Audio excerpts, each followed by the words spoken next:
ইসরায়েলে লেবাননের প্রতিরোধ গোষ্ঠী হিজবুল্লাহর এক নজিরবিহীন হামলার মধ্য দিয়ে মধ্যপ্রাচ্যের উত্তেজনা নতুন মাত্রায় পৌঁছেছে।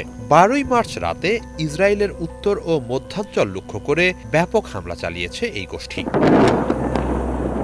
লেবানন সীমান্ত থেকে অন্তত ১৫০টিরও বেশি রকেট ও ক্ষেপণাস্ত্র নিক্ষেপ করা হয়েছে, যেটিকে চলতি মাসে শুরু হওয়া সংঘাতের মধ্যে সবচেয়ে বড় আক্রমণ হিসেবে চিহ্নিত করা হচ্ছে। হামলার সঙ্গে সমন্বয় রেখে ইরানও একই সাথে ইসরায়েলে ব্যালিস্টিক ক্ষেপণাস্ত্র ছুঁড়েছে, ফলে এটি একটি সুসংগঠিত ও পরিকল্পিত অভিযানে রূপ নেয়। টাইমস অব ইসরায়েল জানিয়েছে, রাত থেকে ভোর অবধি চলা এই আক্রমণের ফলে ইসরায়েল জুড়ে সতর্কতা সাইরেন বাজতে শুরু করে। লাখ লাখ মানুষ আতঙ্কিত হয়ে বাংকারে আশ্রয় নেয়। উত্তরাঞ্চলীয় শহরগুলো, বিশেষত নাহারিয়া, একর এবং হাইফা ড্রোন ও রকেট হামলার কবলে পড়ে। ইসরায়েলি প্রতিরক্ষা বাহিনী আইডিএফ জানিয়েছে, বেশিরভাগ রকেট এবং ক্ষেপণাস্ত্র প্রতিরোধে সক্ষম হয়েছে তারা, তবে কিছু এলাকায় আঘাতের খবরও পাওয়া গেছে। হিজবুল্লাহ জানিয়েছে, তারা ইসরায়েলের তেল আবিবে সামরিক গোয়েন্দা ইউনিটের সদর দপ্তর লক্ষ্য করে উন্নত ক্ষেপণাস্ত্রের একটি ব্যারেজ ছুড়েছে।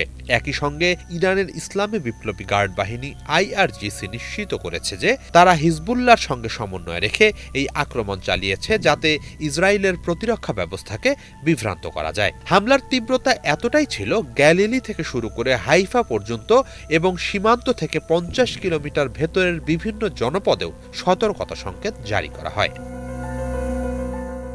এদিকে পাল্টা ব্যবস্থা হিসেবে ইসরায়েলি বিমান বাহিনী লেবাননের রাজধানী বৈরুতের দক্ষিণাঞ্চলীয় দাহিয়ে এলাকায় হিজবুল্লাহর ঘাঁটিগুলো লক্ষ্য করে ব্যাপক বিমান হামলা চালিয়েছে।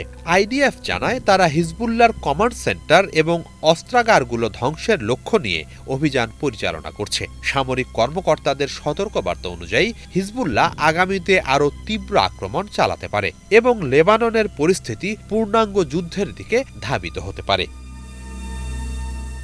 ইসরায়েলের ঊর্ধ্বতন কর্মকর্তারা হুঁশিয়ারি দিয়েছেন, যদি লেবানন সরকার হিজবুল্লাহর কর্মকাণ্ড নিয়ন্ত্রণে ব্যর্থ হয়, তবে ইসরায়েল বেসামরিক লক্ষ্যবস্তুতেও হামলা চালাবে। এর আগে মার্কিন সংবাদ মাধ্যম CNN এবং ইসরায়েলি চ্যানেল 12 রিপোর্ট করে, ইরান ও লেবানন থেকে তেল আবিবের ওপর একটি বড় আক্রমণের আশঙ্কা রয়েছে। সেই আশঙ্কা ১১ই মার্চ রাতে বাস্তবে রূপ নিয়েছে, যখন ব্যালিস্টিক ক্ষেপণাস্ত্র জেরুজালেম থেকে সারা দেশব্যাপী সতর্কতা সংকেত বাজাতে বাধ্য করেছে।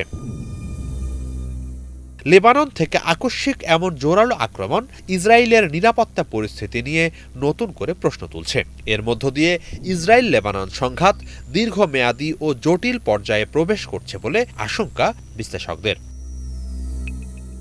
হিজল জুবায়ের, বাংলা ভিশন।